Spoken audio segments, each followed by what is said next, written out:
ان کے خط اور آپ کی 392ویں کڑی 392 ایپیسوڈ میں آپ سبھی کا ہاردک ابھیوادن، ابھینندن، سواگت اور آبھار۔ دوستوں، جو آج میں خط پڑھ رہا ہوں، تاریخ 10/11/نومبر سال 1949۔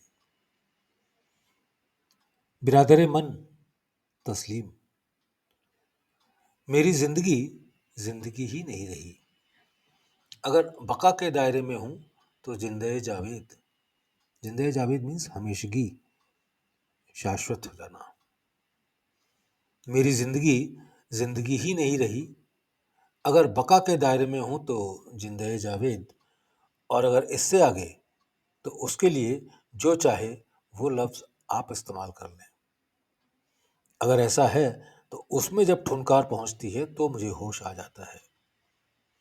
بٹیا کا حال اسی ٹھنکار کی بدولت ہے۔ آپ لوگوں میں ایسا پیدا ہی نہیں ہوتا، ہوگا، امید ٹوٹی نہیں ہے، جو یہاں پر ٹھنکار لگا سکے۔ یہاں کی ٹھنکار اسی کی بہتر صورت میں ہو سکتی ہے جو اس حالت میں عبودیت حاصل کر لے، یعنی اپنے آپ کو اتنا ڈھیلا چھوڑ دے جیسے مردہ بدست غسال، نہلانے والے کے ہاتھ میں ڈیڈ باڈی۔ یہ کیفیت وشواس سے شروع ہوتی ہے۔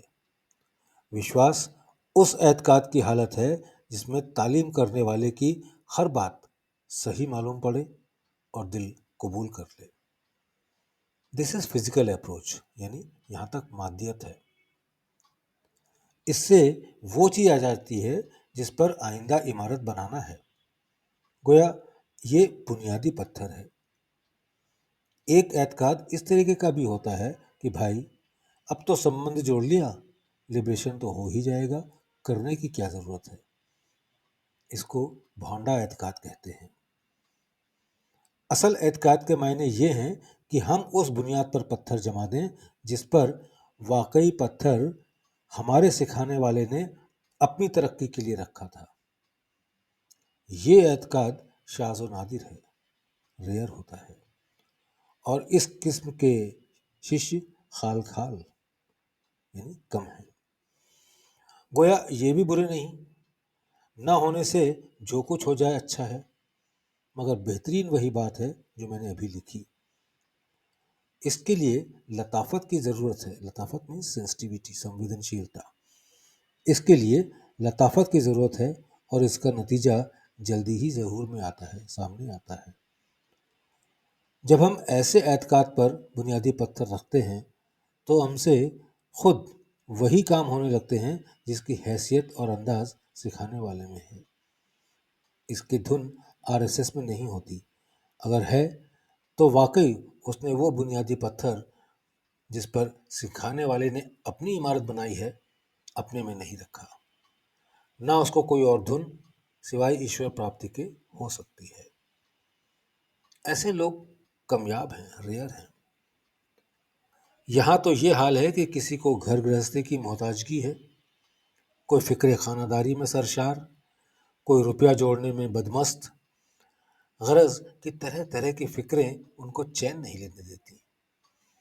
یہ بھی ہے کہ اگر کچھ نہ صحیح تو بیوی بچوں کی فکر ضرورت سے زیادہ، نہ صحیح یہ بھی ایک نئی قسم کی فکر موجود کہ ایسا نہ ہو بیوی کی پیشانی پر شکنے پڑ جائیں۔ پیشانی مینس فور ہیڈ، بیوی کی پیشانی پر شکنے پڑ جائیں۔ یہ گرہستی کا عالم ہے۔ کچھ نہ صحیح، سب سے آزاد اب پالیٹکس کی فکر ہے۔ نقشے گھوم رہے ہیں، اس میں پریشان ہیں کہ یہ کیسے درست ہو کہ لوگوں کو چین ملے۔ اگر ان کو یہ جواب دے دیا جائے کہ پہلے اپنی اخلاق کی حالت درست کرو، غربت میں امیری کا مزہ دیکھو، غربت مینس پاورٹی، غربت میں امیری کا مزہ دیکھو، تو شاید یہ بات ان کو پسند نہ آئے۔ کیا اپنی درستی اگر ہر ایک کو یہ فکر ہو جاوے تو کام کی چیز نہ ہوگی۔ خدمت کرنے کو میں منع نہیں کرتا، مگر خدمت ایسی ہونی چاہیے کہ اپنے کو بھی فائدہ پہنچے اور دوسرے کا بھی اخلاق سدھرے۔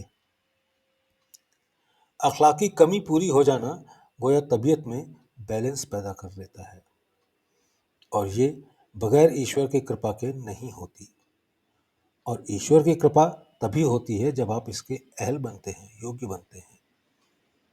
خود شناسی یعنی اپنے آپ کو پہچاننا خود شناسی کہا گیا ہے۔ یہ کیوں؟ اس لیے کہ آپ اپنے اصلی مقصد کو جان جاویں ابھیاس کرتے کرتے۔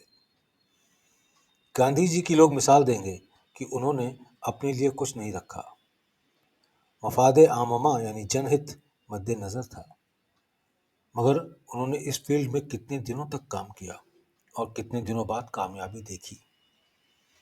اگر ان کی طبیعت میں اپنا سدھار مد نظر ہوتا، اس طریقے میں کہ قدرت سے ہم آہنگی اختیار کر لیتے، تو اس میں دیر نہ لگتی اور دونوں کام بن گئے ہوتے۔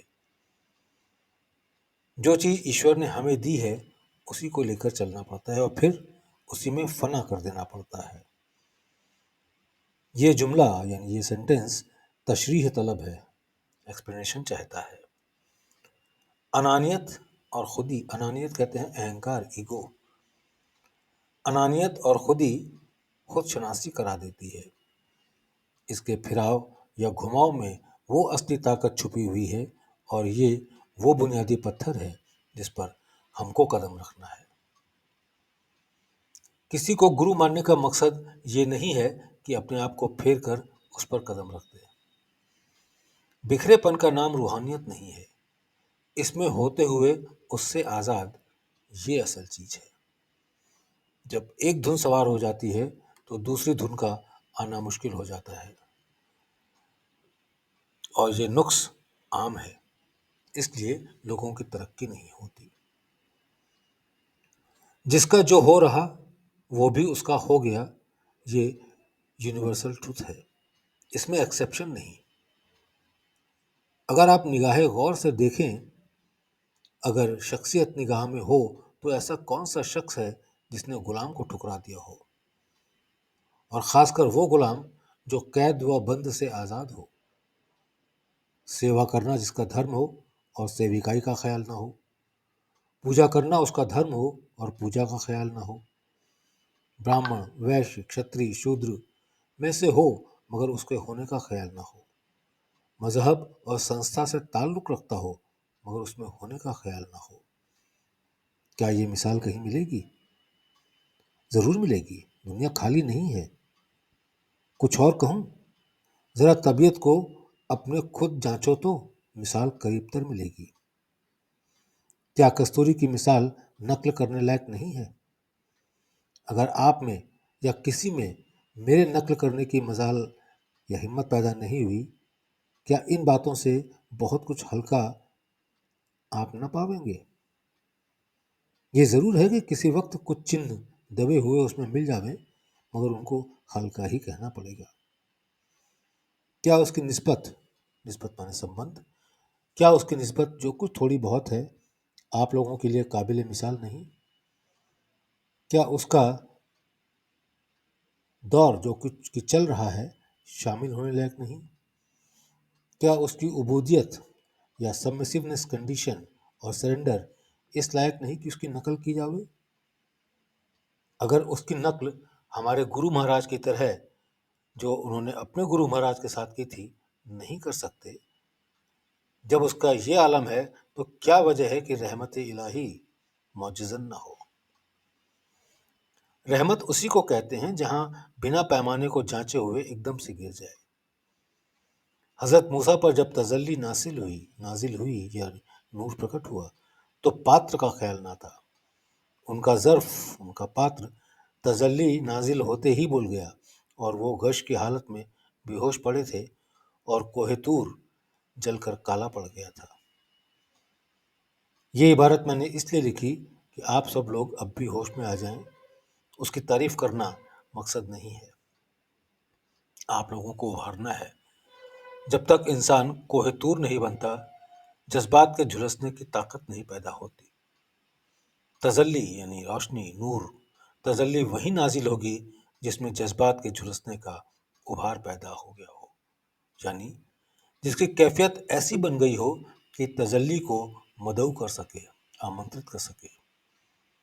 دوسرے معنوں میں جو مرنے سے پہلے مر گیا ہو، اپنے جسم کو یاد الہی میں ایسا چور کر دیا ہو یا یاد کی گرمی میں ایسا جھلس گیا ہو کہ ہلکی درشٹی میں اس میں زندگی کے آثار مند پڑ گئے ہوں، یا ایسا ویکیوم بن گیا ہو اس مالک کی یاد کی گرمی سے، تو ممکن نہیں کہ اس پر تجلی کی اصل صورت نہ جھلک پڑے۔ خدا بھی چاہے تو اس طاقت کو نہیں روک سکتا، اس لیے کہ یہ اس کے برخلاف کرنے سے اس کا قانون ختم ہوتا ہے اور ناپائیداری یعنی استھرتا پیدا ہوتی ہے۔ یہ وہ چیز ہے جس نے کرمی اور جو اس میں کافی طور سے سلجھ چکا ہے، ممکن نہیں کہ صحیح معنوں میں اس کو اس کی خبر نہ ہو جائے۔ مگر بھائی، اس خبر کے لیے بے خبری کی ضرورت ہے۔ سلگاؤ ہمیشہ یاد سے پیدا ہوتا ہے اور کوئی صورت معلوم نہیں ہوتی۔ رسمن ابھیاس کرنا صرف تعلقات بڑھاتا ہے۔ دعا گو رام چندر۔